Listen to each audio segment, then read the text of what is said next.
है जो आपकी जीवन शैली को डिफाइन करता है कि अगर कोई कोलेस्ट्रॉल का पेशेंट है तो उसको डाइट चार्ट किस प्रकार से बनाकर देना है, कोई बीपी का पेशेंट है तो उसको किस प्रकार से देना है, कोई थायराइड का पेशेंट है उसको किस प्रकार से देना है।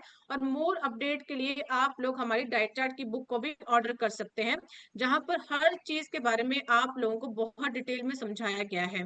देखिए, डाइट चार्ट फॉलो करवाने का मतलब क्या है, क्योंकि जो रिजल्ट आपको 4 महीने में आने वाले हैं, अगर आप लोग अच्छी जीवन शैली को फॉलो करते हैं, दिनचर्या को मेंटेन करते हैं, तो वो आपको 15 से 20 दिन में दिखना स्टार्ट हो जाते हैं। जैसे कि मैंने आज आपको गैस्ट्रो की समस्या को रिलेटेड बताया कि अगर आप लोग पालक का जूस पीते हैं, ब्रोकली खाते हैं, गाजर खाते हैं, तो उससे आपको अल्टीमेट फायदे मिलेंगे। और अगर आप लोग 3 चीजों को डेली बेसिस के ऊपर अपनी दिनचर्या में, हैबिट में, रूटीन में ढाल लेते हैं, जैसे कि खाना खाते टाइम स्ट्रेस नहीं लेना है, दूसरा खाना खाते टाइम अपनी हैबिट्स को चेंज करना है, डेली बेसिस के ऊपर गामा खाना है, तो आपके रिजल्ट आने के चांसेस और ज्यादा बढ़ जाते हैं। हेल्थ गार्ड हमारा यूट्यूब चैनल है जहां पर आप लोग रिजल्ट की वीडियोस लोगों को दिखा सकते हैं, जो लोगों की नीड है उसके अकॉर्डिंग वीडियो दिखाएं। अब यहाँ पर गलती लोग क्या करते हैं, बीमारी कुछ और है, दिखा कुछ और रहे हैं। अरे, जिनको जो नीड है उसके अकॉर्डिंग उनको फुलफिलमेंट कीजिए ना आप लोग। तो आप बीपी की समस्या है तो बीपी का आप लोग दिखाइए, कोई थायराइड का तो थायराइड का दिखाइए। यस, आप लोग बाद में जरूर बता सकते हैं कि गामा एक प्रकार का एंटीऑक्सीडेंट है, तो इसके और भी बेनिफिट होते हैं, बट अभी के लिए जो उसकी नीड है उसके अकॉर्डिंग आप उनको फुलफिल कीजिए।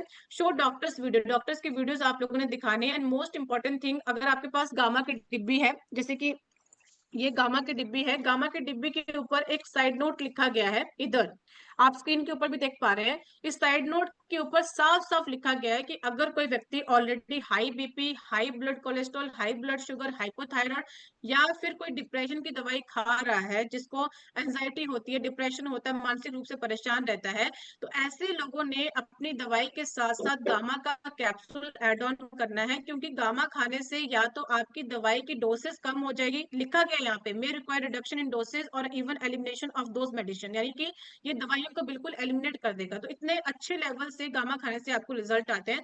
थोड़ा सा हम लोग डिस्कस करेंगे गामा का कैप्सूल कैसे लेना है।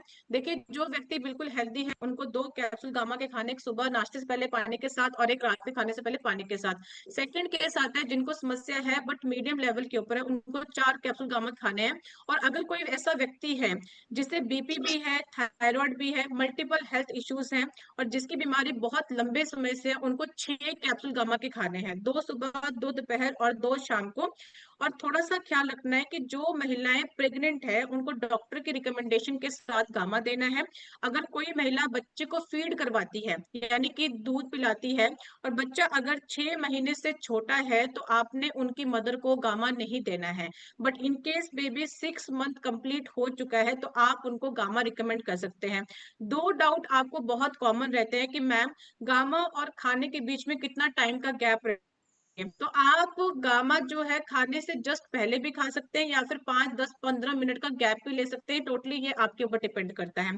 सेकंड, एक और डाउट रहता है कि इनकेस मैम बिफोर मील हम गामा लेना भूल जाते हैं तो क्या हम लोग आफ्टर मील गामा खा सकते हैं। तो yes, you can take, but try कीजिए कि आप बिफोर मील ही गामा खाएं। अब थोड़ा सा हम लोग वेबसाइट के बारे